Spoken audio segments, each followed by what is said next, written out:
মহারাজ বিক্রমাদিত্যের দরবার জ্ঞান, সাহস এবং দানশীলতার উদাহরণ হিসেবে বিখ্যাত ছিল। কিন্তু একদিন এমন কিছু হলো যা তাদের ধৈর্য ও বুদ্ধিমত্তার কঠোর পরীক্ষা নিল। সেদিন এক অজ্ঞাত ব্যক্তি দরবারে প্রবেশ করলো, যার সঙ্গে ছিল একটি রহস্যময় আয়না। দরবারে আসা সেই ব্যক্তি রহস্যময় আয়নাটি দেখিয়ে বলল, মহারাজ, এই আয়না কেবল তাদেরই সত্যতা দেখায় যাদের হৃদয় পুরোপুরি সৎ। এটি দেখলে আপনি অতীতের গোপনীয়তা এবং ভবিষ্যতের সতর্কতা সম্পর্কে জানতে পারবেন। রাজা বিক্রমাদিত্যের জন্য এটি ছিল একটি চ্যালেঞ্জিং ব্যাপার। রাজা আয়নাটি দেখতে চাইলেন। যখন তিনি আয়নার দিকে তাকালেন, তখন তার জীবনের বিভিন্ন দিকের চিত্র দেখতে পেলেন তিনি। কিন্তু হঠাৎ করে আয়নায় একটি ভীতিকর দৃশ্য ফুটে উঠল। সেই দৃশ্য ছিল একটি রহস্যময় কেল্লার, যেখানে এক নারী বন্দী হয়ে সাহায্যের জন্য চিৎকার করছিল। রাজা বিক্রমাদিত্য তৎক্ষণাৎ সেই রহস্য উদ্ঘাটনের জন্য সিদ্ধান্ত নিলেন। তিনি তার প্রিয় সঙ্গী বেতালকে ডাকলেন এবং সেই কেল্লার বিষয়ে জানতে চাইলেন। বেতাল গম্ভীর স্বরে বলল, মহারাজ, এই কেল্লা বারাহিপুর নগরীতে অবস্থিত,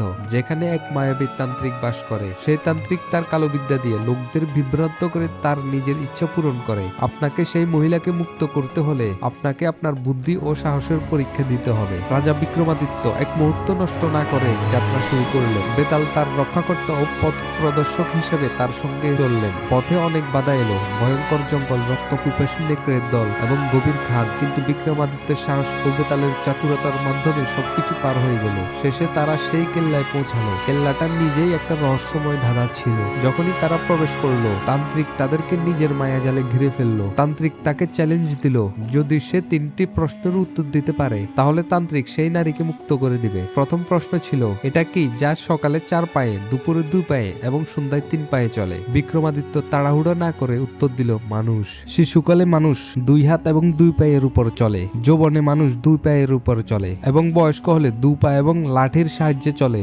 দ্বিতীয় প্রশ্ন ছিল, এমন কোনো পানি আছে কি যা পান করা যায় না? বিক্রমাদিত্য হাসি দিয়ে উত্তর দিল, সমুদ্রে থাকা পানি। তান্ত্রিক তৃতীয় এবং শেষ প্রশ্ন করলো, এমন কোনো প্রাণী কি আছে যা ছাড়া শ্বাস নিয়ে বেঁচে থাকার কথা? শুনতেই বিক্রমাদিত্য এক মুহূর্তের জন্য ভাবতে হলো। বেতাল ধীরে ধীরে তার কানে বলল, মাছ। বিক্রমাদিত্য আত্মবিশ্বাসের সাথে উত্তর দিল। তান্ত্রিক তার উত্তর শুনে হতবাক হয়ে গেল। সে তার হার মেনে নিতে বাধ্য হলো এবং দুর্গের মধ্যে থাকা বন্দী নারীকে মুক্তি দিল। ওই নারী ছিল রাজকুমারী চন্দ্রলেখা, যিনি তার রাজ্যের মধ্যে সবচাইতে বুদ্ধিমান এবং সুন্দর নারীদের মধ্যে একজন ছিল। তিনি বিক্রমাদিত্যর কাছে কৃতজ্ঞতা প্রকাশ করলেন এবং বললেন, মহারাজ, আপনি কেবল আমাকে নয়, পুরো রাজ্যকে তান্ত্রিকের আতঙ্ক থেকে মুক্ত করেছেন। তান্ত্রিক তার হার নিয়ে রাগান্বিত হয়ে গেল। সে বিক্রমাদিত্যের উপর হামলা করার চেষ্টা করলো, কিন্তু বেতাল তার শক্তি দিয়ে তাকে থামিয়ে দিল এবং বেতাল তার জাদুর মাধ্যমে তান্ত্রিককে ধ্বংস করে দিল। রাজা বিক্রমাদিত্য আর রাজকুমারী চন্দ্রলেখা তাদের রাজ্যে ফিরে গেলেন। আর সেই জাদুকরী আয়নাটা বিক্রমাদিত্য তার দরবারের প্রধান কক্ষে স্থাপন করলেন, যাতে সবাই শিখতে পারে যে সত্য